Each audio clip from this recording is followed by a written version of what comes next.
Hello Jai Jagannath welcome to our second blog. मोर दिन start होता मैगी रु। आज लंच रे थिला मोर खाइबारे भात आलू भर्ता सोयाबीन झोल आ ता सहित डाली आमे टिके खाई दे के मार्केट बाहर जाइथिलु। केमती डाकी डाकी लसी टिके टेस्ट करबा कि लसी केमती अछि। आमे दी जण गोटे ग्लास रे मगेइथिला गोटे पिउ पिउ हमर हे जाइथिला मोए मोए मो किनथिली बासन मजा चोपा। तमे कोन को कमेंट करो।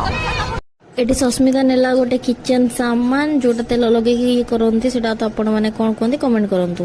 तापरे आमे टिके कैमरा आगे हेलु झिलिमिली।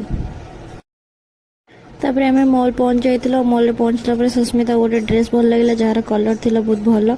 से ताको टिके टाइट करके देखुतला फिटिंग की केमती कोन लागुची। से ट्राई कलानी तो मो मन कोन मानुची। मु भी